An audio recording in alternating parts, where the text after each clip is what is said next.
Assalamualaikum warahmatullahi wabarakatuh. Selamat datang dan salam sejahtera untuk kita semua. Perkenalkan, saya Andi Lilevita, SSM Hum, dosen pada Departemen Ilmu Sejarah, Fakultas Ilmu Budaya, Universitas Hasanuddin. Video ini saya buat sebagai bagian dari dokumen PDD UKTPT atau pernyataan diri dosen dalam unjuk kerja Tridharma Perguruan Tinggi, khususnya untuk menunjukkan praktek pengajaran saya di kelas. Sebagai pendidik, saya merasa sangat bersyukur dan antusias setiap kali dapat bertemu dengan mahasiswa, berbagi pengetahuan, dan membangun ruang belajar yang interaktif dan reflektif.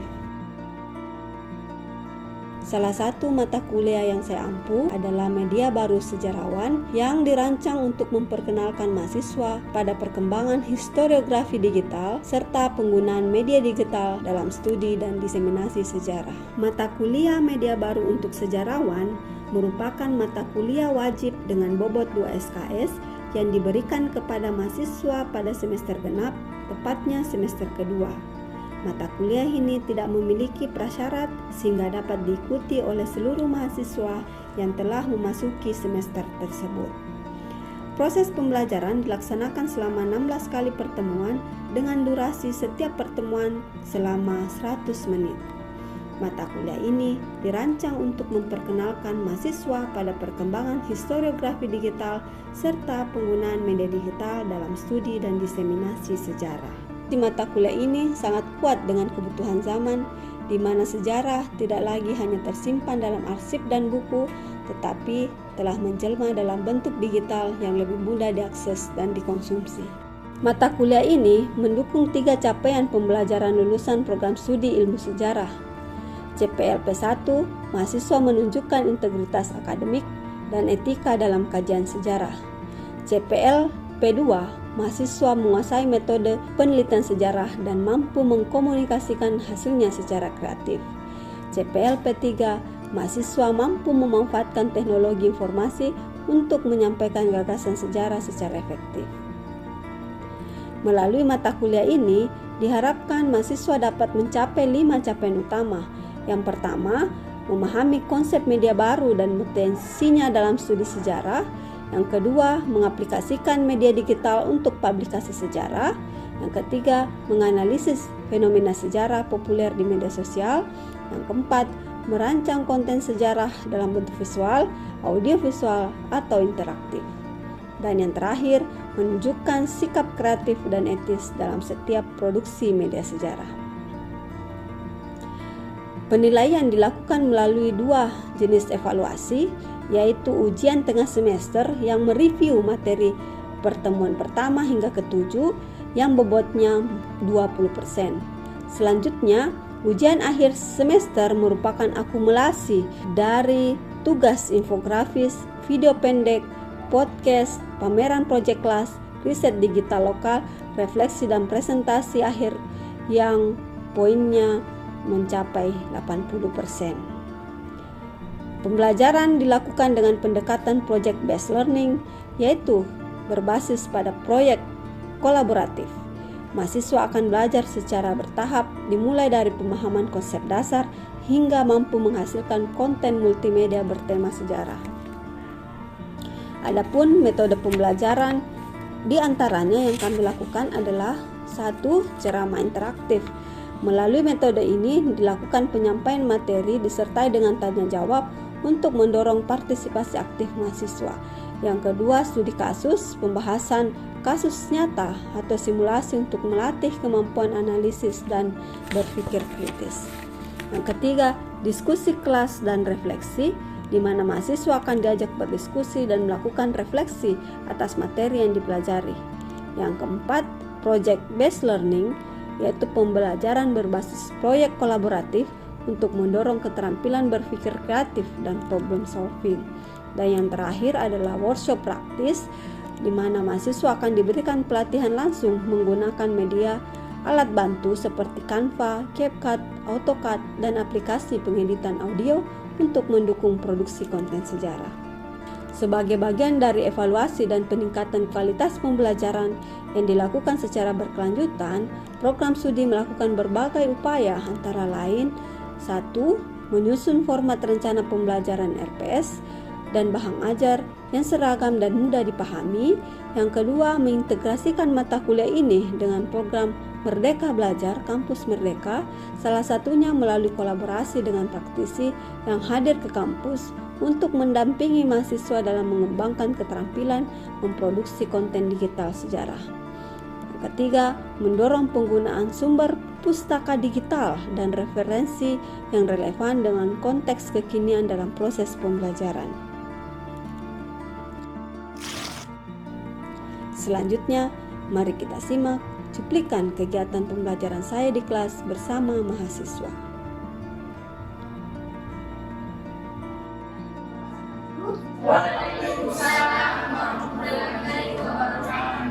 Selamat siang, bagaimana kabarnya semuanya? Baik.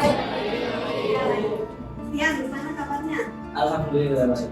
Alhamdulillah, saya harapkan semuanya sehat-sehat walafiat dan tetap semangat dalam mengikuti proses pembelajaran.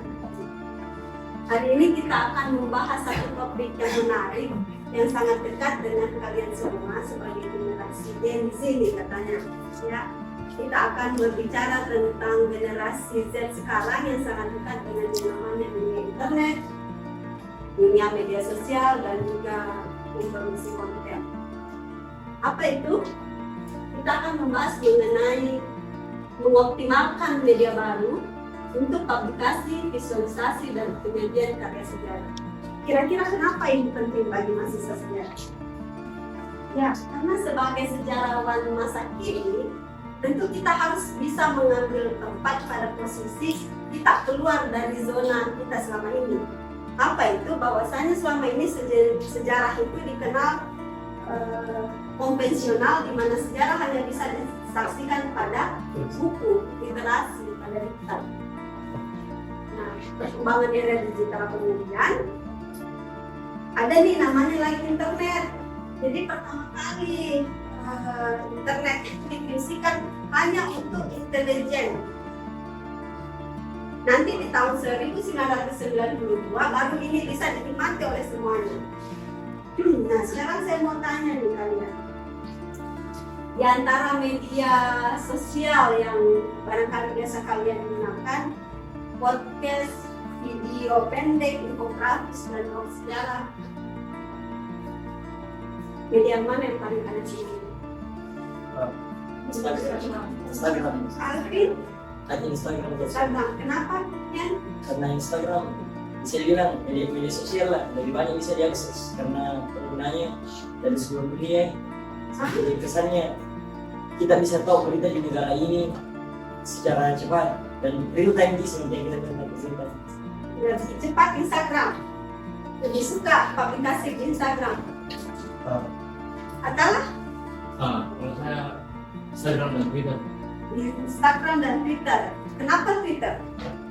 Karena menurut pendapat saya Instagram dan Twitter itu banyak digunakan oleh orang-orang intelektual yang biasa di tempat ini berdiskusi soal konflik-konflik yang saat ini terjadi dibandingkan TikTok dan mungkin itu juga kalau dibandingkan TikTok dan Instagram itu ya saya lebih pilih Instagram dan Twitter dibanding TikTok yang untuk sekarang ini banyak digunakan oleh kalangan muda. Instagram dan Twitter. Iya. Yang lain? Saya ibu Ya. Twitter karena dibanding Instagram itu penyebaran berita di Twitter itu lebih cepat tidak di media sosial lain kalau yang digunakan selama ini. Twitter. Yang lain tidak. Bisa. Kalau mau dilihat dari segi kelengkapan informasi yang ingin dicari mungkin bisa dilihat dari YouTube, karena kadang kalau di seperti di TikTok atau Instagram atau yang lain itu biasa mereka kasih gambaran kecil ini saja potongan-potongannya. Nah, kalau gitu mungkin kadang dijelaskan 1-2 jam dan tidak bisa mungkin dia menjelaskan. Mungkin kalau mencari informasi yang lebih lengkap terkait video mungkin YouTube, Instagram, Twitter. Yang lain? Kalau saya tergantung kebutuhan. Kalau saya lebih ke kalau untuk mencari berita saya biasanya itu di blog atau di Google, seperti ada Kompas, ada. Tapi kalau untuk menonton secara visualnya itu di YouTube kalau mau melihat seperti informasi-informasi. Tapi kalau untuk lebih simpelnya lagi itu ada TikTok. Karena TikTok itu biasa mereka gambaran luarnya saja. Tapi kalau untuk lebih dalam itu biasa di YouTube. Dan juga blog. Kalau mau tahu informasi selanjutnya. Nah sekarang saya mau tanya lagi, kenapa kalian lebih senang berinteraksi dengan Instagram, TikTok, dan Twitter, bukan kepada blog atau podcast? Jika kalian mempublikasi karya kalian, kalian akan memilih ke Instagram, Twitter, dan juga TikTok, bukan lagi kepada blog atau YouTube hanya sekedar media informasi. Kira-kira kenapa? Karena Saya lebih mudah dipasarkan karena untuk saat ini seperti saya katakan tadi, banyak di kalangan muda menggunakan 3 aplikasi ini dibandingkan podcast dan blog tadi. Lalu itu menurut pendapat saya. kasih ya Tara. Yang lain? Ya. Kalau yang menurut saya itu karena banyak yang merasa kalau kayak website atau blog lah mungkin terlalu kuno, dan banyak orang yang merasa pasaran di Instagram, TikTok, dan Twitter lebih cepat naik, lebih cepat memberikan bilang ini adalah informasi panas ini yang cepat digoreng. Real time. Ya, Pak. Kalau saya itu mungkin ketiga blog media sosial ini kayak Instagram, TikTok, dan Twitter itu untuk di kalangan anak muda itu kesannya simple kalau untuk mencari berita-berita, karena itu beruntun gitu. Kalau TikTok itu ya video satu ke video lain itu beda-beda informasinya Bu, jadi lebih masuk. Tapi kalau semisal kayak di koran, zaman dulu kan koran, di koran itu kan informasinya bukan satu kok, tapi berbagai macam informasi. Jadi orang-orang dulu suka. Dan sekarang mungkin itu bentukannya lebih ke Instagram, TikTok, dan Twitter itu. Ini seperti itu. Ya, jadi mungkin kalau kalian menyukai blog, kalian barangkali menjadi sejarawan literasi. Tapi kalau kalian lebih pada Instagram, lebih kepada TikTok atau podcast, ya mungkin kalian lebih senang mengobrol TikTok, tektokan secara langsung begitu. Jadi tidak terjebak pada keakuan pada saat menulis. Mungkin itu ya. Nice. Nah, inilah perjalanan informasi. Informasi itu kita sebutnya sebagai tulisan atau sejarah. Jadi perjalanan informasi yang dulunya informasi itu kita bisa dapatkan dari riset buku, dengan perkembangan media sosial ini, itu artinya kita bisa melakukan riset dari berbagai media. Bisa kalian meriset informasi itu dari Google Scholar, jurnal-jurnal, bisa dari blog, bisa dari TikTok, bisa dari Instagram, bisa dari Reels Instagram juga. Jadi macam-macam. Barangkali kalau saya minta kalian mencari tahu atau menyusun satu tugas, misalnya coba kalian menemukan bagaimana cara berpikir dan metode seorang sejarawan dalam menulis. Yang pertama, misalnya nih, kalau saya minta untuk mencari informasi bagaimana metode dan cara berpikir sejarawan, ketika kalian buka gawai, yang pertama kalian buka itu apa? Blog. Ya, website apa? Kalau kita di mana tugas sekolah, semantis, dan berbagai macam. Kalau simpelnya itu Google. Simpelnya di Google dicari. Nah ini salah satu bukti bahwa kalian bisa menggunakan media-media itu untuk mencari informasi. Tapi ada sebenarnya yang lebih mudah ketika kalian memerintahkan di platform YouTube untuk, kalau kalian tidak senang membaca, kalian bisa mendengar, maka itu bisa menjadi media untuk mengajar kalian atau memberikan kalian informasi terkait sesuatu hal yang lebih cepat. Saya tadi, apakah itu yang dimaksud dengan telegraf? Kalian mencari di Google apa itu telegraf, itu kalian akan melakukan proses berpikir dan mengimajinasikan telegraf itu seperti apa. Nah kalau kalian mencarinya di YouTube, secara tidak langsung YouTube akan menjelaskan, membangun kognisi kalian, lalu memberikan imajinasi melalui gambar. Dan ternyata itu lebih mudah dibandingkan misalnya kalian membuka seperti blog atau AI misalnya, menggunakan AI. Karena pada dasarnya cara berpikir, proses berpikir manusia itu lebih senang audiovisual. Nah, ini penting untuk kalian ketahui sebagai pembelajar sejarah. Media baru sejarawan ini adalah bagaimana memadukan pengetahuan kognisi yang kita dapatkan melalui buku itu bisa disajikan dalam bentuk audio visual. Ini pentingnya mengapa sejarawan dan media baru itu tidak bisa dipisahkan atau tidak boleh lari dari media baru. Tidak, media baru yang tadi kita sebutkan ya, semuanya tadi. Kenapa tidak bisa terpisah lagi selain dari menulis? Karena media baru ini adalah media untuk menyebarkan hasil pengetahuan, hasil riset kalian ke masyarakat luas. TikTok, Facebook, IG, itu adalah media kalian. Media kalian menulis dan menyebarkan pengetahuan yang kalian dapatkan, baik dalam buku, ketika kalian bercerita, untuk disebarkan kepada masyarakat luas, supaya pengetahuan itu bisa dikonsumsi oleh masyarakat luas. Jadi tadi tidak lagi bahwasanya pengetahuan itu ada di dalam buku, disimpan di atas meja dan dibaca sewaktu-waktu. Informasi ini tidak boleh berhenti di tulisan saja, sehingga kita memanfaatkan media tadi yang real time itu untuk sebagai bahan untuk menyebarluaskan informasi. Yang kedua, membuat narasi sejarah lebih menarik. Ada pemahaman bahwa pengetahuan sejarah, membaca itu adalah proses belajar sejarah yang sangat profesional. Sejarah itu masa lalu, apa yang sesuatu yang tidak menarik, bikin ngantuk. Mungkin kalian pernah mendengarkan stereotip tentang sejarah itu. Apa makanya?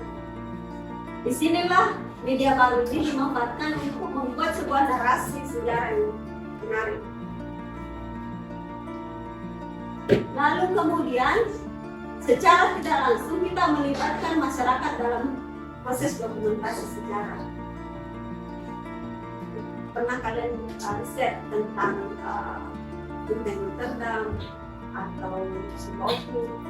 Informasi itu mungkin kalian dapatkan dari hasil wawancara, lalu kalian ramu dalam bentuk skrip, narasi, lalu kemudian disajikan dalam bentuk video. Poinnya yang ini, supaya masyarakat itu punya kesadaran bahwa sejarah itu penting. Ada kekuatan kesadaran tentang sejarah. Jadi membaca sejarah secara akademik, menampilkan sejarah dalam bentuk narasi sejarah yang populer sehingga diminati oleh anak lain. Dulu sejarawan hanya bisa menyampaikan riset dalam buku dan jurnal cetak, Kini sejarawan bisa membuat podcast sejarah, channel YouTube edukasi, pameran digital, Instagram story tentang tokoh sejarah, bahkan peta interaktif peristiwa sejarah. Tempat kita banyak, tetapi belum tentu kita punya peranan di sini. Bisa jadi tempat ini bisa dimanfaatkan oleh orang lain, karena itulah media sosial, itulah media baru, semua orang bisa memanfaatkannya. Tetapi ciri dari mahasiswa sejarah adalah menampilkan informasi sejarah yang lebih dalam melalui riset-riset dari buku, dari jurnal, dari video yang kalian dapatkan di berbagai media. Oke? Nah, sekarang saya mau kasih nih oleh-oleh buat kalian ya. Saya mau kasih nih oleh-oleh buat kalian. Kalian boleh pilih medianya yang mana. Jadi coba ada yang memanfaatkan YouTube untuk membuat podcast, ada yang membuat infografis melalui Canva, lalu ada yang membuat film dokumenter. Setelah kalian mau menggunakan media video editing apa, ya. Jadi kalian bagi kelompok, satu kelompok itu maksimal 4 orang, yang masing-masing punya peranan di dalam, entah kayak mengumpulkan informasi dari berbagai media, atau misalnya mereka menyusun skrip atau membuat menyusun skrip, atau misalnya melakukan editing video. Ya. Sekarang sebagai penutup, sebagai refleksi, coba dipikir-pikir, direnungkan kalau kalian tidak melakukan ini ya. Kalau sejarah itu hanya ditulis melalui buku, kira-kira siapa yang akan dibaca? Tapi orang-orang berpikir yang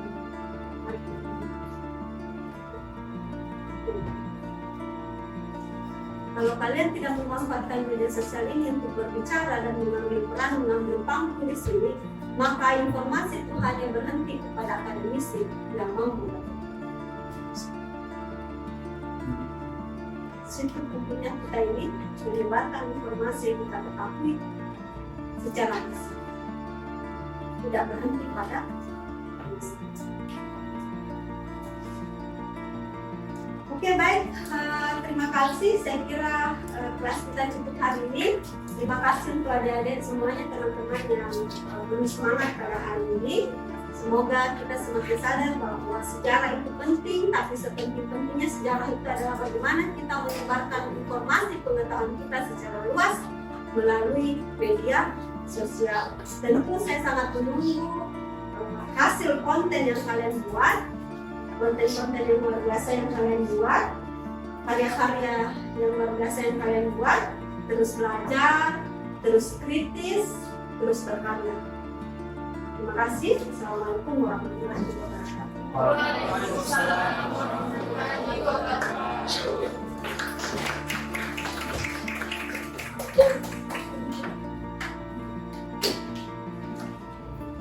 Demikian video ini saya sampaikan. Saya percaya bahwa sejarah tidak boleh berhenti pada masa lalu, tapi harus hadir dalam ruang-ruang baru yang hidup di tengah masyarakat digital kita hari ini.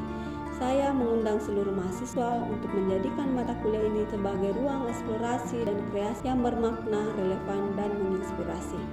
Semoga video ini membawa manfaat untuk kita semua, dan saya memohon maaf apabila terdapat kekeliruan atau ketidaksempurnaan dalam penyajian video ini. Sekian dan terima kasih. Wassalamualaikum warahmatullahi wabarakatuh.